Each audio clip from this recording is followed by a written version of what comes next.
Hi, how you doing? What's going on? Welcome to Daily Fuel. Lower that. Welcome to Daily Fuel.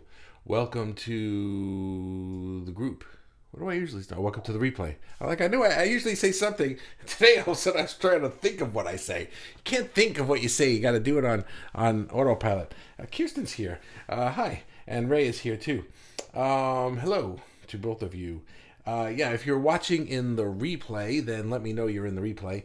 I like that. I like to. Sometimes, it's weird because I do this thing, right, where I'll get a notification that somebody commented on my live, but I'll get the notification like in that moment, and I'll go and I'll see it, but obviously you wrote it like a minute ago and I don't comment back right away because you're watching the live. It's like, and then sometimes I forget to go back and comment later. So sometimes I'll see them long after you've written a comment. It doesn't matter what I'm doing. Anyway, if you're here in the replay, then let me know you're in the replay. Put a hashtag or something. I like the hashtags. And if you're here live, then you can start commenting now, as you guys already are. So Ray says hello, and Kirsten is here, and Amy says hello, and Mikey says hey. And so we're gonna get started in just a minute. Hopefully there are no Facebook users today. Yesterday, Robin wasn't showing up on the thing. She's not even here. So anyway, if we'll see what happens. Let's get started, shall we? Let's just do this.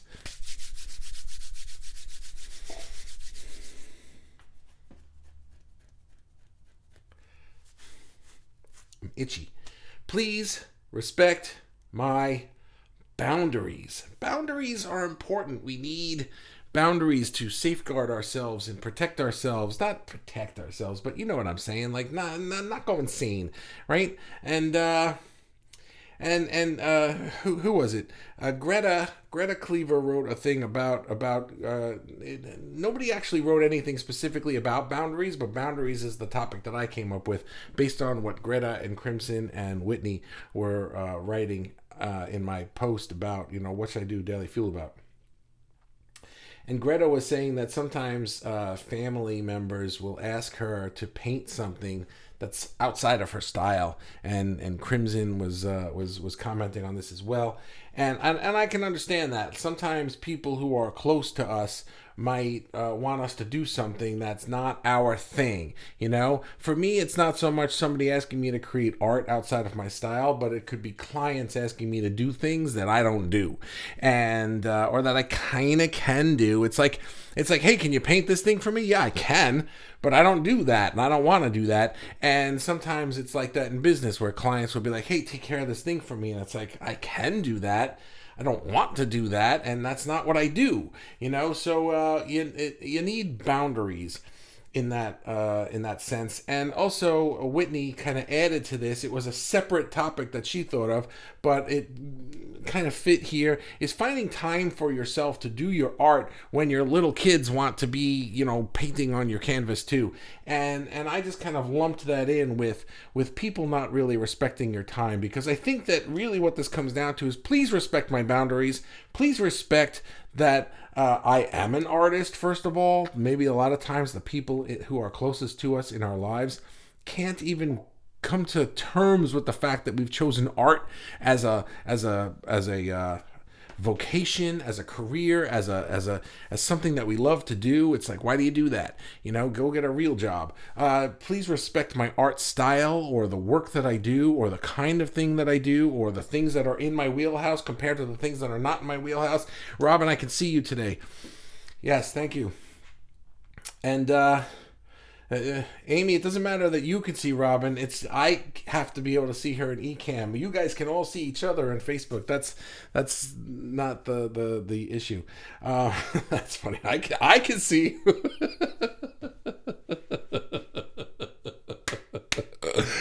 Oh, you guys crack me up. Right? So please respect that I am an artist. Please respect the style that I do. Or if you're in business, please respect that these are the things that I do and this is what I charge.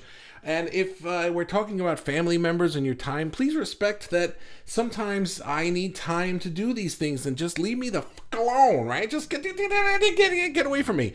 So here are 3 things that I came up with for this. Number 1 is, first you have to define your boundaries. And for me, I would say that it needs to be intentional and pretty specific. Because in the beginning of my career as an entrepreneur, I found that I didn't really have set boundaries. What I had was things that would piss me off, and I knew when I was getting pissed off, and I knew when I was not. But I didn't really know where the line was, And a lot of times, what happens is it's not one instance where suddenly it's like, nope, that's over the line. It creeps up on you. Somebody will ask you, hey, can you make this thing for me that's not really your thing? And you're like, well, I guess I can. And then the next thing you know, you got 10 people lined up for you to make this thing that's not your thing. And then all of a sudden you're just like, this sucks. How did I get here? You can find yourself so far over the line before you even realize that you crossed it a long time ago, So this leads to resentment. This leads to getting annoyed. This leads to not even liking doing what you're doing anymore. And you find that you keep crossing that line if you don't define it. So for me in business, it came to the point where I had to kind of draw some boundaries and realize that, hey, I make this and I make it this way, and I do not make this, and I do not do this, and I do not create this, and I do not do this service for people. And I had to be really specific about it because it was really strange. In the beginning of my career, I was a web designer. And because I was a web designer, and the web was brand new, so people just assumed websites, computers, it's like they're all the same thing to me. So, I'd get this client who wanted to hire me to make them a website, and then they'd call me up and be like, hey, can you come over and fix my computer? I can't get Windows to work. And I'm like, what are you talking about? That's like... I don't fix your Windows computer. I build your website. It's not even on my computer. It's on a web server. Like I couldn't fathom how they made the leap, and they would just ask me to do things that... There's a hair on my face. They would just ask me to do things that to them seemed, well, it's the same thing to me. So, but because I wasn't clear that it was not the same thing, I found myself in somebody's office once trying to figure out, I'm a Mac guy, and I'm trying to figure out how to fix their PC. And I'm just like, why the heck am I doing this? This isn't even what I do, So it was really, really weird. So the number 1 thing is to define your boundaries. Figure out, I will do anything on this side of the line, but I won't do anything on that side of the line. And that could be... Specifically to Greta's example, it could be, I will only do things in my style of art. If you want to commission me, I will only do it in my style. You can't show me a picture or a thing and be like, hey, I want to hire you to paint this, And I remember there was a little while back, it was either Crimson or Karina, I can never remember. And hang on a second. I forgot to lift that light up. This side of my face is black. It should be dark gray. So they were saying that people kept wanting to hire them to do portraits of their deceased pets, and they were like, I don't want to do that, so you need to draw that line and be like, look, I am available for commission, but I only will be commissioned to paint things in my style because I have created this style and it is mine. So when people hire me to do a website or a video, I only do it in my style because it is my style. And I figured out how to make my style into a viable product that I can do for an amount of money in a certain amount of time so that I'm not making somebody's website for 25 years for $300. You know what I'm saying? It's like you can't just do anything for anybody just because you're an artist. And by the way, these rules apply to everything in life. You can't, here's another thing. Oh, you're an entrepreneur working at home now. Great. Well, you don't have a job. Take me to the store. And it's like, what are you talking about? I'm not the delivery guy taking people because you're my friend or my, family member now. I'm not the taxi service. Just because I'm at home doesn't mean I don't have a job. It doesn't mean I have nothing to do today. I'm running a business. Leave me alone. So you have to draw those lines with the people in your life. That's number one. Number two is you have to respect these boundaries yourself. Okay, here's the rule. Nobody will blank you if you don't blank yourself. Nobody will respect you if you do not respect yourself. Nobody will love you if you do not love yourself. Nobody will like you if you do not like yourself. You have to do it for yourself first. Then other people will pick up on the energy of that and follow suit. And then here's an example of that. So I have things that I do in my home. I've had to sort of train my family. I've had to let them know that these are my boundaries. Just because I'm home, it doesn't mean that I can be. You can expect me to be at your beck and call 24 hours a day, and they all know that. I am doing my live now, and everybody knows that while I'm doing my live, we should try to be as quiet as possible. Now, coincidentally, my wife is on her way home with groceries, so there's probably going to be some commotion in about 5 or 10 minutes, but that's usually not the case. And the dog, by the way, has no concept of boundaries, so she just does what I either remember to close the door or she will walk around. But these are the things. You have to respect things for yourself. And when I meditate, I have a sign that I put on my studio door that lets everybody in the house know I am meditating. Please don't come in here. And they know. So if the sign is up, they don't come in. And so these are the boundaries that I've set to give myself the time and the space that I need. And number three is you have to communicate these things to other people. People aren't mind readers. You have to let them know, I have created these boundaries, I am respecting them for myself, and I expect you to respect them as well. It could be family members, it could be a spouse or a boyfriend, girlfriend, whatever. It could be other members of your family who expect you to do things for them. Just because you're an artist, here, draw a picture of me. I don't draw people. I don't draw people. Leave me alone. That's not what I do. In my case, it could be clients, it could be friends, and in Whitney's case specifically, it's her children. Now, children are a special thing because children, when they're really little, they don't understand this, and it's not really fair to them to expect them to understand boundaries, but we can start to teach them, and we can start to teach them. And if you have a partner, then maybe you can set boundaries with your partner to let them know. Like, for example, when I started working from home, my wife and I then started having children, and we had an agreement that there are going to be hours of the day where I just need to go to work. You have the kids. Leave me alone. I gotta get some stuff done. You want to eat dinner tomorrow? Well, I gotta make money. So that's the kind of thing. And we sort of found a rhythm together where a lot of times things that with the kids became her job, and things with the business became mine. And we learned how to not cross those lines too often, except for a moment. Sometimes you have to. Hey, I know you have to do your thing tomorrow, but I have to take him here, and she's got to go there. Can you take her? I know ordinarily I wouldn't, but this is a special occasion. So, Whitney, when it comes to little kids, the best I can say to you is it's hard. It really is. I remember doing it. There were times where I had to work on a client website with my daughter or my son on my knee, just because they wanted to be with me, they wanted to play, but I couldn't go do anything with them in that moment. I had to do this work. So I would maybe sometimes set things up in my office so that they could be with me.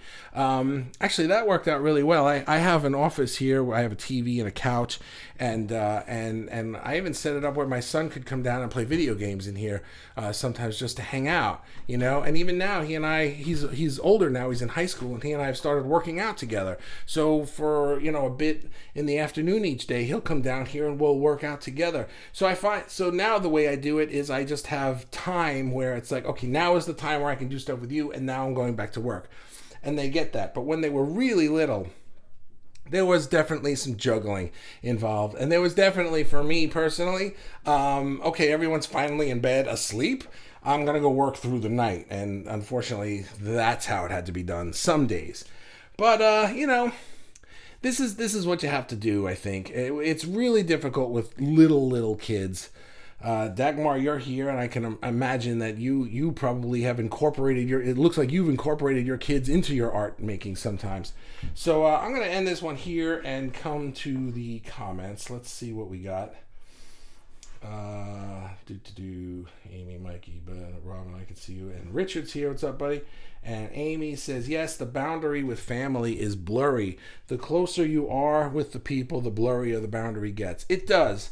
And especially in the beginning of a thing, when I started my business, people in my family understood, having a job. I'm going to work now. Bye. Nobody would expect me to leave work and do stuff. But when I was working from home, there was sometimes a misunderstanding of, hey, are you able to go do this now? Are you able to have lunch, or you were able to take me here or take me there?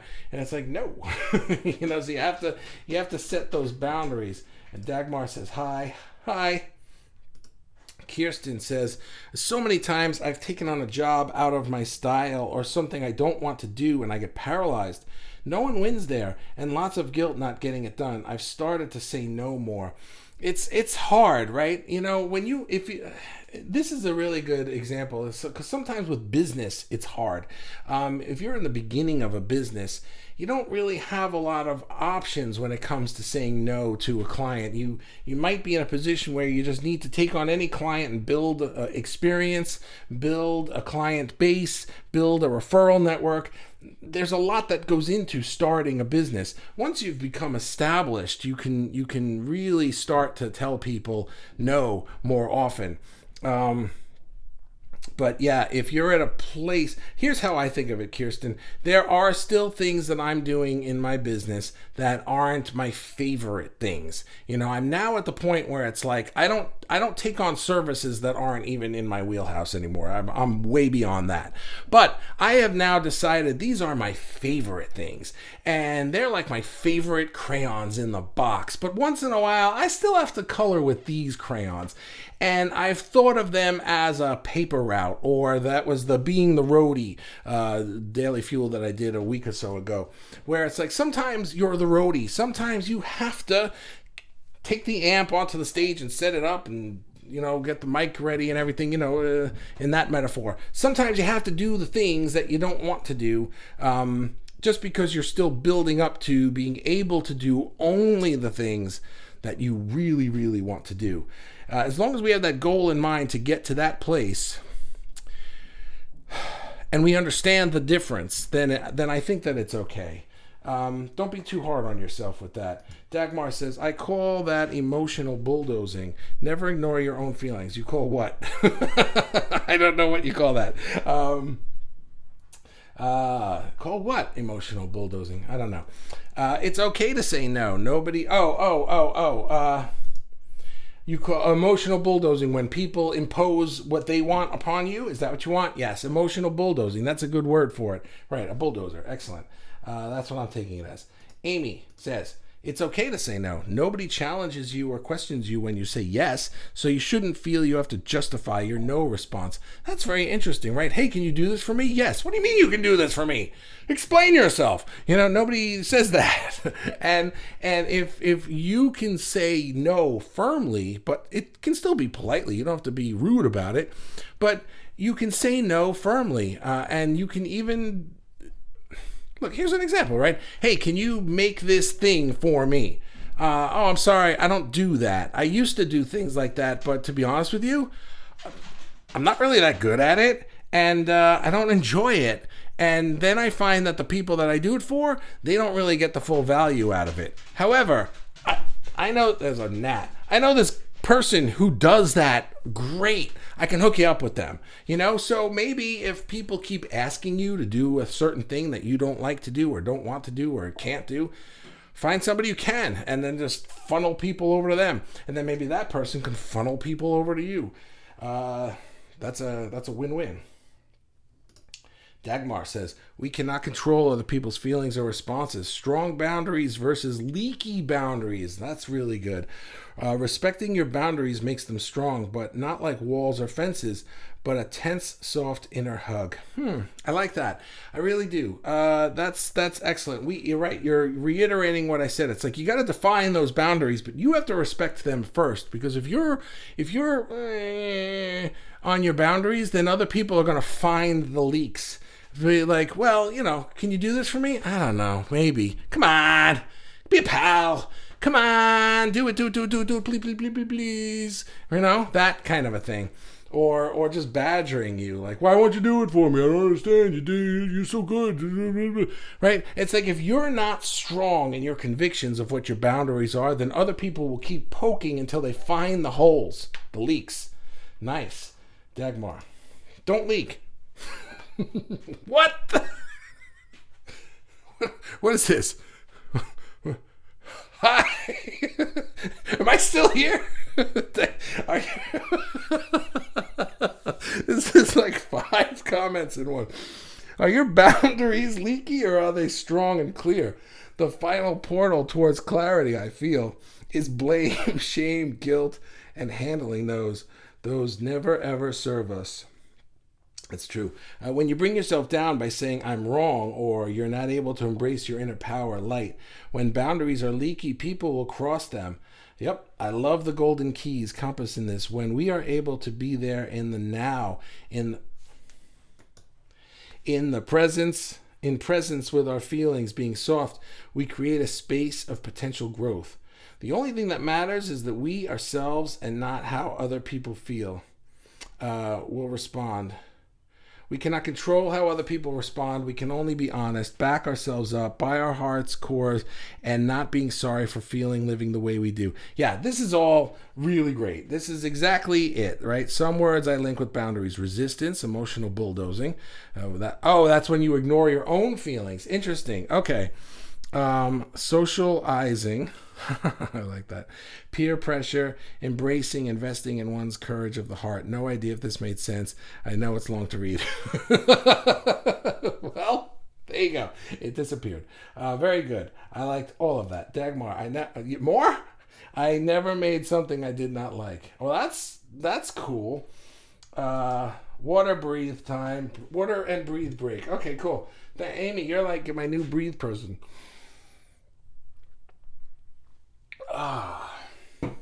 Yeah, I think I need a nap after that comment. Wow. Heart instead of hard. Well, that's too late. I already read it. Oh, Robin. Okay. Do you guys not like me or something? I remember that time a guy who wanted to be helpful to me by trying to fix something with my computer, which I thought was very nice of him, and he certainly was knowledgeable. A high GS rated government employee computer programmer, but I became concerned when it was taking a long time and he was looking worried about what was going on with my computer. And it was when he indicated that he was looking forward to learning about whatever it was that was going on with my machine by learning it on my machine. So he was learning how to fix this problem by trying to fix yours, right? Yeah. I realized my boundaries of allowing more time for him when where was I? When I was under a time crunch where we're coming close to being crossed. Yeah. You're okay. I had no idea of how to be diplomatic and say I would take it elsewhere without hurting his feelings. Right now we're in this situation and now you're in this situation and it's like, how do I not hurt your feelings, right? It's a good thing I'm tall. I had no idea, but I had to find a way anyway because I could not afford to take a chance that my laptop might not get fixed or even worse, damaged. So setting boundaries is quite often quite difficult. Yeah, it is. It really, really is. Oh, you guys are making me work today. Amy says, wow, that comment covered the whole screen tag. Oh my days, comment day. What does oh my days mean? I know it's like an expression of like, wow, oh my God, like that. Is that what it means? I've never heard that expression before until I met you, Amy. But apparently now my wife watches this show that takes place in the UK and they all say, oh my days. And I've watched Doctor Who my whole life. I've never heard anybody say, oh my days. Is that like a new expression in the UK? I don't know. Maybe I just never noticed it before. Anyway, that's the last comment, and you know what? That's the last comment. So let's be done.